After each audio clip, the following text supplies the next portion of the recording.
دوستوں حکیم لقمان کے بارے میں تو آپ سب جانتے ہیں۔ حکیم لقمان اللہ کے نیک بندے اور اللہ کے ولی تھے۔ آپ کی ولادت حضرت داؤد علیہ السلام کے دور میں ہوئی اور آپ کا وصال حضرت یونس علیہ السلام کے دور میں ہوا، جو کہ رملہ کے قریب واقع ہے اور رملہ فلسطین میں واقع ہے۔ حضرت لقمان اللہ تعالیٰ کے نیک بندے اور اللہ تعالیٰ کے ولی تھے۔ حضرت لقمان کے معنی بہت زیادہ عقل والا ہیں۔ آپ کے نام میں حکیم آتا ہے اور حکیم طبیب کو کہتے ہیں۔ اللہ تعالیٰ نے حکیم لقمان کو حکمت اور دانائی بخشی تھی۔ آپ کی حکمت کی یونانی میں بہت مشہوریت ہے، جسے طب یونان کہتے ہیں۔ قرآن پاک میں اگر کوئی چیز آ جائے تو اس کا وقار اور رتبہ بہت زیادہ بلند ہو جاتا ہے، مگر یہاں اللہ تعالیٰ نے حکیم لقمان کے بارے میں پوری صورت اتار دی۔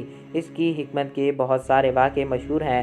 کہا جاتا ہے کہ حکیم لقمان کے دور میں ہر چیز یعنی کہ بے آواز کو آواز اور زبان حاصل تھی۔ جڑی بوٹیاں خود حکیم لقمان کو بول کر بتاتی تھیں کہ ہم اس مرض کی دوا ہیں اور ہم اس مرض کی بھی شفا ہیں۔ اس حوالے سے ایک بہت مشہور واقعہ ہے کہ حکیم لقمان نے سمندر کے دوسرے کنارے کو ڈھونڈنے کا ارادہ کیا۔ اس کے پاس ایک طوطا تھا جو اس سے کلام کیا کرتا۔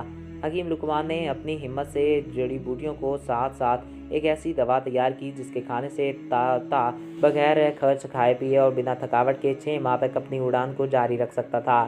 حکیم لقمان نے 2 ایسی گولیاں تیار کیں جن میں سے ایک اس کے طوطے کو کھلا دی اور دوسری اس کے گلے میں باندھ دی، اور طوطے کو نصیحت کی کہ اس گولی سے تم بنا کھائے پیے اور تھکے اپنی اڑان جاری رکھ سکو گے، اور ساتھ یہ نصیحت کی کہ اگر تمہیں کہیں پر بھی تھوڑی سی بھوک یا پیاس یا تھکاوٹ محسوس ہو تو تم دوسری گولی کھا لینا اور وہیں سے اپنا راستہ واپس کر دینا اور آگے مت جانا۔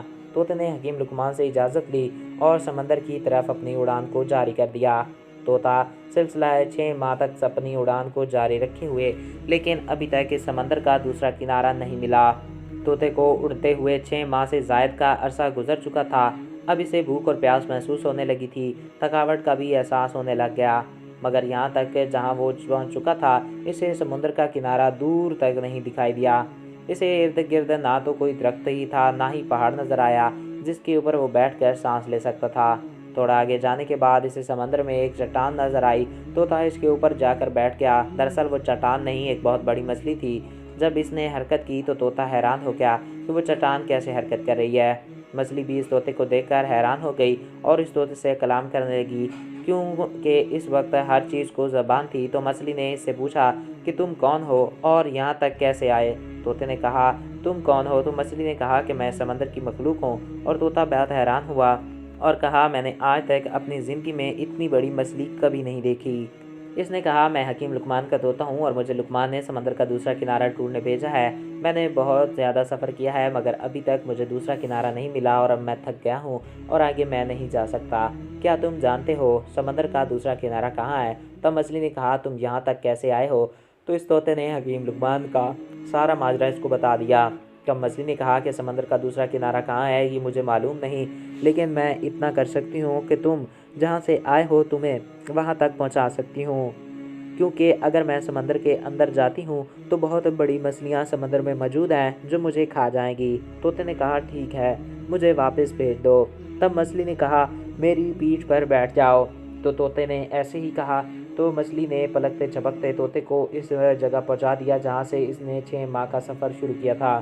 طوطا حیران ہو گیا کہ وہ کیسے اتنی جلدی واپس پہنچ گیا، اور ابھی اس سے بڑی مچھلیاں بھی سمندر میں موجود تھیں جس کی وجہ سے وہ آگے نہیں جا سکتی تھی۔ طوطا لقمان کے پاس گیا اور اسے سارا ماجرا سنایا۔ حکیم لقمان نے جب یہ سارا ماجرا سنا تو بے حد حیران ہوئے اور اللہ کی بارگاہ میں سجدہ ریز ہو گئے اور کہنے لگے کہ یا اللہ بے شک تو ہی جانتا ہے کہ سمندر کا دوسرا کنارہ کہاں ہے۔ دوستوں آئی ہوپ آپ کو یہ ویڈیو پسند آیا ہوگا۔ Thanks for watching. اللہ حافظ۔